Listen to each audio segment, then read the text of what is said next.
Hi, my name is Tassos Rigopoulos, and I'm an associate professor in the Media Arts and Technology Department at Borough of Manhattan Community College, BMCC. Welcome to CUNY TV Presents, a television show focusing on emerging filmmakers and their exceptional cinematic work. Today we're focusing on talented BMCC filmmakers. You're about to watch outstanding documentary, fiction, and animated films that showcase the impressive diversity of our students. Joining us today are the creators behind some of those films. These are proud alumni of our program. In fact, one of them is currently a student. Each of them participated in the BMCC Film Festival, a biannual event open to all BMCC students and organized by our Cinema Arts Club. Our guests are Carla Robles, Renzo Esposito, Becky Lamming, and Jerome Gayman. Let me tell you about them. Carla Robles, originally from the Dominican Republic, is a filmmaker who graduated summa cum laude from the City College of New York after studying at BMCC. She's a production facilitator at the El Barrio Farhouse Community Media Center and has directed award-winning documentaries that have been shown at festivals around the world. A proud member of New York Women in Films and Television, Carla also loves being an active parent leader at her daughter's school. Welcome, Carla. Thank you so much. Originally from England, Becky Lamming moved from teaching literature to becoming an editor and colorist in the US. At BMCC, she revived the Cinema Arts Club and joined the first Career Connected Learning Internship, a partnership between New York City's Mayor's Office and CUNY. In just 2 years, she's made her mark in New York's film scene as an assistant editor and freelance post artist. Becky also organizes events for post-production professionals with the Blue Collar Post Collective and aims to edit feature films. Welcome, Becky. Renzo Esposito grew up in a small town in Argentina and made the big move to the US in 2018 to chase his dreams of making films. Now studying at NYU and a proud BMCC grad, he draws on his experiences as an immigrant, Latino, and queer storyteller to tackle tough topics. Renzo's work is all about shining a light on stories that challenge injustice. Welcome, Renzo. Thank you. And last but not least, Jerome Gayman, also known as Joffy. Joffy is a first-generation Liberian American and a current BMCC student exemplifying resilience and ambition. As the leader of the Cinema Arts Club, an active student government member, and a paid career-connected learning intern, he has garnered multiple awards. Meeting director Ryan Coogler of Black Panther fame ignited his passion for filmmaking. Jerome is committed to completing his undergraduate degree with dreams of making impactful sports documentaries and directing Marvel movies. Welcome, Joffy. Carla, tell us a little bit about your documentary, Buhoneros. Oh, well, Buhoneros, which is the Spanish word for street vendors, a Spanish word that we use in the Dominican Republic. It's about the challenges, the issues that street vendors in New York City face because they don't have licenses. There is a cap that has created a black market since the 1980s.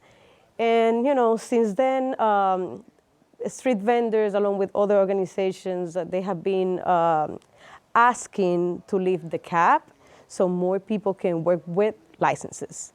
And that's how I found out about Street Vendor Projects, which is a membership-based organization that works with them, providing services they need when police come and seize all of their products. Yeah, basically that's what it is. What is one thing that you learned during the production and post-production, I guess, of the film that that is part of your filmmaking tactics now? I was very afraid to go to the streets and ask people if they wanted to be part of the documentary. And I found out that people were eager to tell their stories. They were, of course, it was freezing the day that I was shooting, one of the days that I was shooting. They were like, yes, of course, you're a student. Yeah, I want to talk to you. And I carry with me till today that letting people tell their stories, you have a big responsibility to tell the story correctly because you're trusting that you're going to say what they need to say, you know. I became an observer. I learned how to listen. I was more of a talkative person. But then I was like, no, I need to let them say whatever they have to say. And that's something that BMCC gave me the tools for me to go out there and do what I needed to do with all of these people. Having access is important, but respecting what they have to say and not manipulate that, for me, that matters a lot. Let's watch a minute from Buhoneros. Doña empezó hace como 30 años, nada tranquila.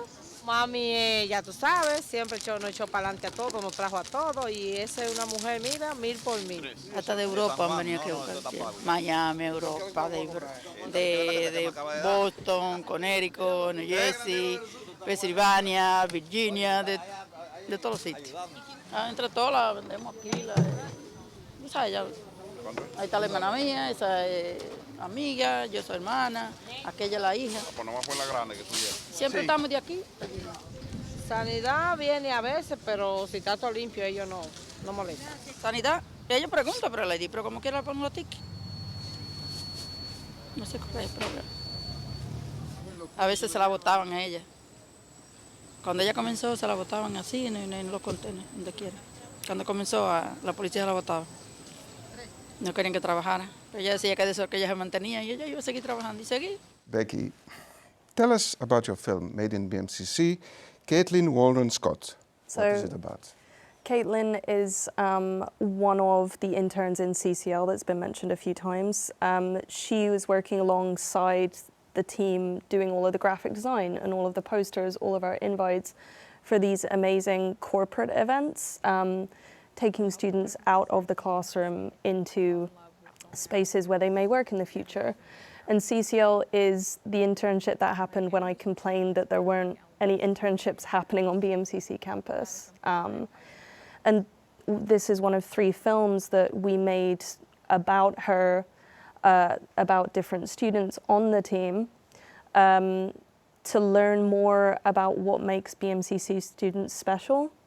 And we learned, Caitlin opened her home to us. We learned just how hardworking she is and how hardworking her family's always been, and about her ambitions to be an advocate for other people like her in the future in the animation space. It was really lovely.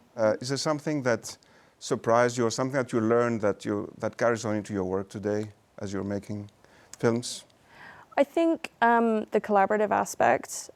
So Hannah Lamakino was the DP and director. I was producer and then finishing editor and colorist on this and story editor.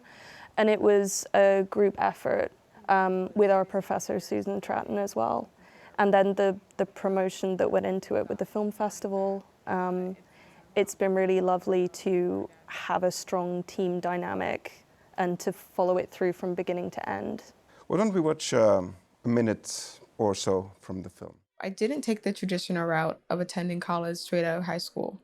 Since then, I've been helping my mother with her in-home daycare business and babysitting to make money to go to college. My family is from a little island called Barbados. Everybody knows everybody, and my grandmother raised 6 children on this island, and others like they were her own. That same compassion has helped me become the person that I am today. Dorothy farmed sugarcane to support her family, and later went on to own her own shack on Rockley Beach, which is a place where I spent most of my summers in Barbados. This beach is why I call Barbados my home. Renzo, tell us a little bit about your film, Talk Louder. How would you describe it? Yeah, my documentary Talk Louder tells about the story of Michael Borenstein, who was a survivor of Auschwitz concentration camp when he was 4 years old. And he hid that story for almost 70 years until he decided to start telling his story. So the documentary shows and highlights his story at the same time that track the parallels with 1930 early Germany, where there were like a lot of discrimination for different groups, and the parallels that has in today's society with different discriminations to queer and Asian groups. You know, I'm interested to know, how did you discover that story? Well, my husband, who is Jewish, I was in a family dinner with him and with the extended family, and Michael was there, and I started talking with him, and he showed me the tattoo that he got.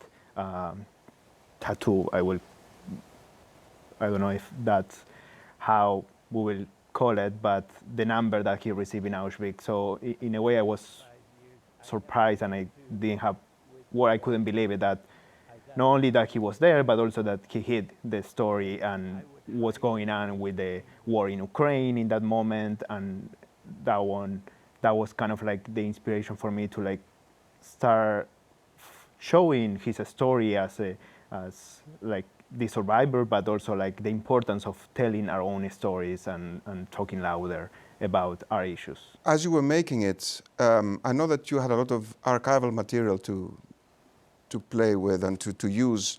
Was it difficult to obtain that material, and how were you able to incorporate them easily into your film, and how difficult it was, let's say? Yeah, there were a lot of material to go over from different archives and museums that the US has as a open source to get those materials. But the challenge was to like reduce them in a way that could tell the story and illustrate the issue. So it was like a lot of hours of like working on that and re-editing the film until get the final. The final film in 26 minutes. Yeah, it's the running time is very restrictive, but sometimes restrictions, produce great results. Yeah, definitely help us to be more creative. That's why I love deadlines. Yeah. So why don't we watch a minute of your film? Hi, my name is Michael Bornstein. I was born on May 2nd, 1940, in a town called Żarki, Poland. This is just about the time World War II broke out and the Nazis invaded Poland and Żarki.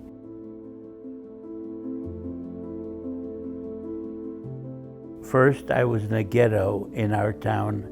When you think about ghettos, a lot of people think of like these barbed wire encampments, but actually more often than not, the ghettos in Poland at the start of the war were villages that were sort of ghettoized. Like checkpoints were set up to getting in and out of town, and there were severe restrictions on any movement within the ghetto. People couldn't just leave. And there were severe food shortages, and there was something called forced contributions, which is just a fancy way of saying stealing. The Germans would go door to door and they would demand, on one day it might be a certain amount of food, or another day it might be, like silver goods or leather goods. And so my dad's family hid as much as they could in their, like a makeshift vault in the yard. And they really hoped and they really believed that the war would end quickly and maybe they could return to their lives. Jofi, time for you. Let's talk a little bit about your film, Intent. All right, well, not a documentary like these amazing filmmakers I'm sitting up here with, but Intent is a suspenseful, experimental short film that explores like the nuances between human beings, right? Our story follows a sheltered business executive, I guess, right? Doing what New Yorkers do best, shopping.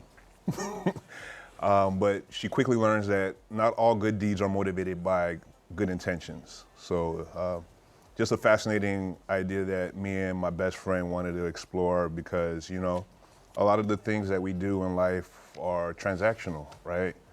What can I do for you that could help me get to where I'm trying to get to? And so in this situation, in this story, what appears to be somebody doing a good deed was motivated by ill intentions. So, yeah. Yeah, it's got a little bit of a twist ending there. I'm not going to reveal it, of course, but it's a really interesting ending. You don't see it coming. I didn't see it coming when I first saw it.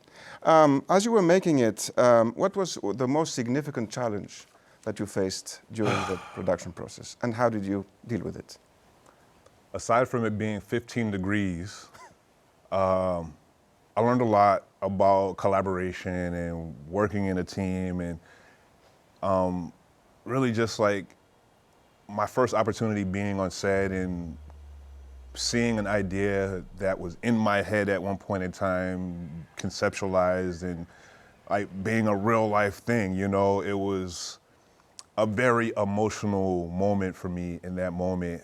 And this was a movie that I shot during the pandemic. You know, I operate under the rule of thumb ABC, always be creating. And in that moment when everybody was sitting still, I just had the itch to create, and instead of allowing my hands to be idle, me and my brother utilized equipment and creativity and crew and put together a short film in a decent amount of time, and it was just like a humbling experience. Great. So why don't we watch a minute from the film?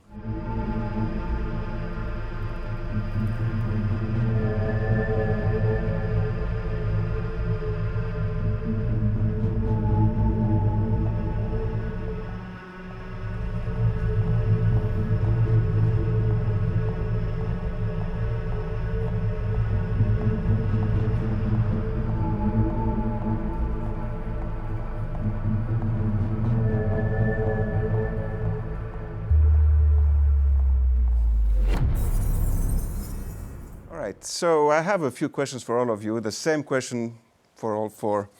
My first question. It's a bit self-serving, I suppose, but I want to know, how did BMCC help you in your career so far, in your development as filmmakers? I guess I'll start. Sure. When I came to BMCC, I didn't speak English. I came from the Dominican Republic. I had 4 years of college in public relations. And I came and I said, yes, I need to continue my education, but not in public relations or journalism because I don't speak the language. I was terrified. So I went to CUNY Express. They sent me to BMCC, and that was the best thing ever because I went to the TV studio and I read about the film major, and I was like, okay, this is it. I'm a creative person. I can do this. So I don't know about the language. I guess I learned in the process. BMCC gave me everything, everything. It was a community where I could grow as a person, collaborate. I learned about volunteering. I never did any volunteering in my life. That's something that, you know, it wasn't part of, you know, our culture, I guess. But BMCC gave me that empujón. I'm thinking in Spanish now. It gave me the tools for me to say, you know what, this is what I want to do with my life. This is the career I want to pursue. I want to become a filmmaker. And after my internship, I work in TV production, which is great. So I do both. Mm-hmm. I navigate between being a filmmaker. Sometimes I do editing, assistant director, but I also work in a public access television studio where I get to do what I learned at BMCC. Mm-hmm. Becky, tell us, how did BMC affect or impacted your career? I mean, it allowed me to change my career successfully, basically. Like, I was a literature teacher, as you said, and the low cost at BMCC, even as an international student, meant that I was able to spend the time working on media and videos, and had the encouragement. You were my teacher for 2 semesters, and it's just someone having the expectation of you. We want you to make a documentary. We want you to make a narrative. It's like, great, you expect this of me, and I'm going to do it to the best of my ability with like all the resources around me, and that's followed through. And you never phrased it as if I'm doing too much. It was always like, how can you make it better and better and better? And I was asking you for feedback all the time. And yeah, now I successfully work in post-production, and it's a dream come true. That's great. Good to know. Yeah. Renzo, same question. How did BMCC help you? Yeah, for me also as a Latino in this country, and like coming from Argentina, where I didn't care about my grades in high school when I tried to apply to any other college in the US. First of all, it was my first or second year in the US where I didn't speak very well English at that time, and my GPA was really low from high school, so it was like no other college will accept me. BMCC gave me that opportunity to like accept everyone at any level and be there in a way that kind of like open possibilities to be at those doors of possibilities, and I could take it to wherever I wanted. And also BMCC gave me the opportunity to this program that is the guide program, where you can transfer and they will give you a full scholarship to go to NYU and finish in 2 years a bachelor's degree, where I'm current a student at the NYU. So it's give me that playground to start testing different ideas and different experiences that allow me to be where I am right now. Great. And you, Joffy, of course, it's slightly different because you're still a student at BMCC, so maybe it's difficult to evaluate exactly how BMC is impacting your filmmaking, or? What I will say, I'm a third-generation BMCC student. My mom and my grandma went to BMCC and were able to take advantage of the resources that the school provided. And so, like, 40 years later, I'm still taking advantage of the same resources that they were able to benefit off of.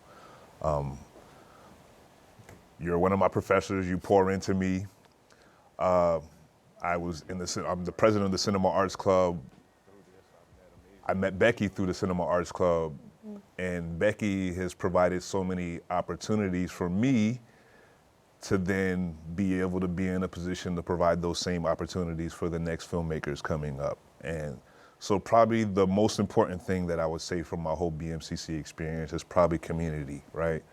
Yeah. Tapping into other filmmakers and being able to network laterally, right? In so much of this industry, we have such a employee mindset, and it's like, oh, I gotta get a job, I gotta get hired. But the reality is that with film, there is no limitation on our creativity. And you know, we could sit here and wait for somebody to put us on, or we can create opportunity for ourselves. And BMCC is giving me an opportunity, put me in position to find community, find people that think and want to be as successful as me, and put me in positions to win. So, you know, I don't take any of those things for granted. I'm a non-traditional student. This is not my first time in school.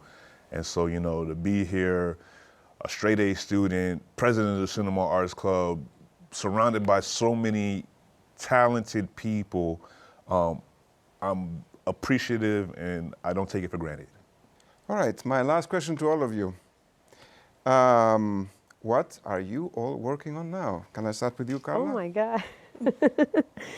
I'm very lucky that I have a community of friends that they rely on me sometimes to do some editing. I enjoy editing, actually. I think it's like, I was telling Renzo earlier today, it's like putting a giant puzzle together. I don't like deadlines. Nah. But yeah, that's one of the things that I've been doing. One of the films that I just finished editing is now in the festival circuit, so I'm very happy. It's getting out there. And I'm also editing a documentary that aims to be a feature. So that's the process. It's a lengthy process, but I want to make it right. Yeah. Great. Becky, what are you working on now?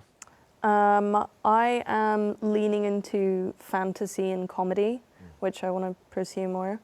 I have like 10 projects that I need to finish off in the next couple of months, which speaks to how much I've been networking and getting those projects in.